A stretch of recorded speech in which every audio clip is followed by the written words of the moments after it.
Hello friends, स्वागत है आपका कॉम्पिटिटिव पाठशाला में।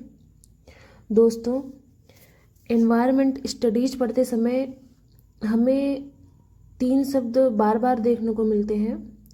ये 3 शब्द हैं राष्ट्रीय उद्यान, वन्यजीव अभयारण्य और बायोस्फीयर रिजर्व।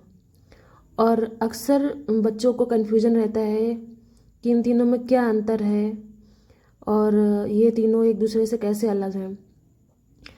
तो आज के वीडियो में हम इन्हीं 3 शब्दों का सही अर्थ और तीनों में क्या मुख्य अंतर हैं ये पढ़ेंगे। तो लास्ट तक वीडियो ज़रूर देखिएगा। तो स्टार्ट करते हैं। राष्ट्रीय उद्यान, वन्यजीव अभयारण्य और बायोस्फीयर रिजर्व में क्या अंतर है।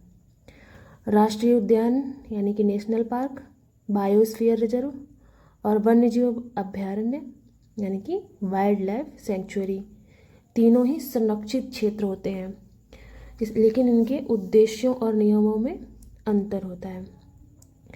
तो क्या अंतर होता है, चलिए देखते हैं। सबसे पहले है राष्ट्रीय उद्यान। राष्ट्रीय उद्यान की मुख्य विशेषताएं ये हैं कि यह एक संरक्षित क्षेत्र होता है जहां वन्य जीवों और उनके प्राकृतिक आवासों की रक्षा की जाती है। यहाँ पर मनुष्यों की गतिविधियाँ अत्यधिक सीमित होती हैं। शिकार, चराई, लकड़ी काटना, खेती और अन्य व्यावसायिक गतिविधियाँ पूर्णतः प्रतिबंधित होती हैं। चराई का मतलब जंगलों में जो जानवर चराने के लिए ले जाते हैं, तो इस पर प्रतिबंध होता है। राष्ट्रीय उद्यान में केवल वैज्ञानिक अनुसंधान और इको टूरिज्म की अनुमति होती है और इसके अतिरिक्त इसे सरकार द्वारा वाइल्ड लाइफ प्रोटेक्शन एक्ट 1972 के तहत अधिसूचित किया जाता है।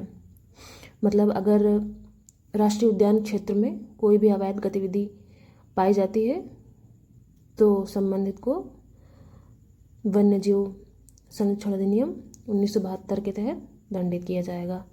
राष्ट्रीय उद्यान के उदाहरण में से कान्हा राष्ट्रीय उद्यान मध्य प्रदेश में है, जिम कॉर्बेट राष्ट्रीय उद्यान उत्तराखंड, साइलेंट वैली उद्यान केरल। तो चलिए आगे बढ़ते हैं और देखते हैं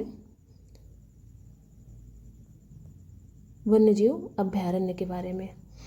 तो वन्य जीवों की रक्षा के लिए संरक्षित क्षेत्र होता है, लेकिन यहाँ पर राष्ट्रीय उद्यानों की तुलना में कुछ मानवीय गतिविधियों की अनुमति होती है। यहाँ ग्रामवासी या जनजातीय लोग सीमित रूप से रह सकते हैं और पारंपरिक तरीके से जंगल का उपयोग कर सकते हैं। यहाँ पर्यटन की अनुमति होती है, लेकिन नियंत्रित रूप से। सरकार इसे वाइल्ड लाइफ प्रोटेक्शन एक्ट 1972 के तहत अधिसूचित करती है। उदाहरण है भरतपुर पक्षी अभयारण्य राजस्थान, नील सरोवर पक्षी अभयारण्य गुजरात और कुंदरू वन्यजीव अभयारण्य मध्य प्रदेश। आगे चलते हैं और देखते हैं बायोस्फीयर रिजर्व। बायोस्फीयर रिजर्व राष्ट्रीय उद्यानों और अभयारण्यों से बड़ा क्षेत्र होता है और इनमें वन्य जीवों के साथ साथ पारिस्थितिक तंत्र और जैव विविधता के संरक्षण पर विशेष ध्यान दिया जाता है। बायोस्फीयर रिजर्व में जनजातीय समुदायों के संरक्षण और उनके परंपरागत ज्ञान को सुरक्षित रखने पर भी ध्यान दिया जाता है।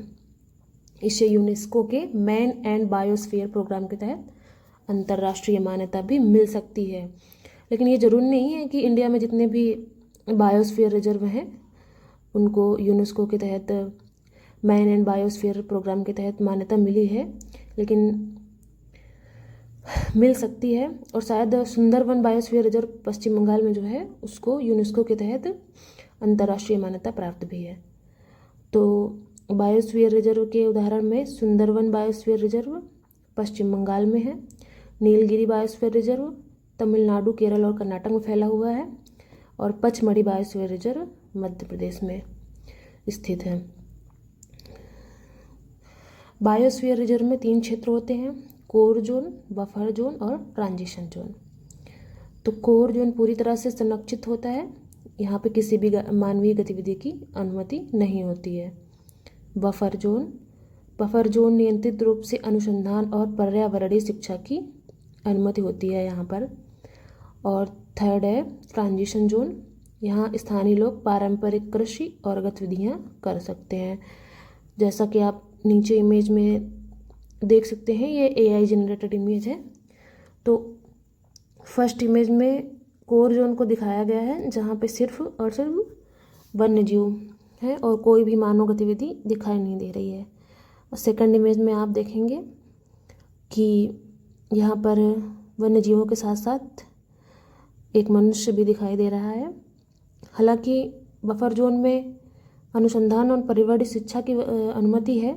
इस इमेज में दिखाया गया है कि वो हाथी पर बैठा है, तो ये अनुसंधान तो कतई नहीं है। और थर्ड इमेज में दिखाया गया है कि वन्यजीव और जो स्थानीय लोग हैं, ग्रामवासी हैं, जो जनजातियां हैं, वो साथ साथ सरवाइव कर रही हैं। तो आगे कुछ और महत्वपूर्ण अंतर जान लेते हैं, जिससे साधारण शब्दों में हम किसी को बता सकें कि इन तीनों में क्या अंतर होता है। तो अगर किसी क्षेत्र को सबसे बड़े संरक्षण की ज़रूरत होती है तो उसे राष्ट्रीय उद्यान बनाया जाता है। अगर कुछ हद तक मानवीय गतिविधियों की अनुमति दी जा सकती है तो उसे वन्य जीव अभयारण्य घोषित किया जाता है। और अगर जैव विविधता को बड़े स्तर पर संरक्षित करना हो तो उसे बायोस्फीयर रिजर्व बनाया जाता है।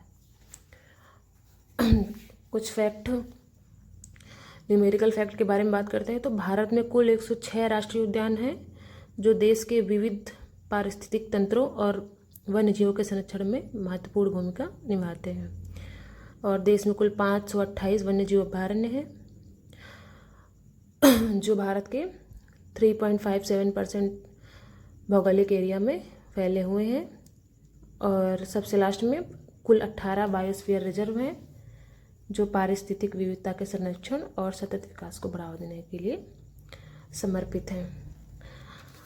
तो दोस्तों, आज के लिए बस इतना ही। और अगले वीडियो में हम सारे 106 राष्ट्रीय उद्यानों के बारे में चर्चा करेंगे कि कौन सा राष्ट्रीय उद्यान किस राज्य में स्थित है और किस विशेष जीव के लिए प्रसिद्ध है। तो आपको ये सेशन कैसा लगा कमेंट करके ज़रूर बताएं। और आगे आप जिस टॉपिक पर पढ़ना चाहते हैं तो कमेंट करके ज़रूर बताएं। Thank you.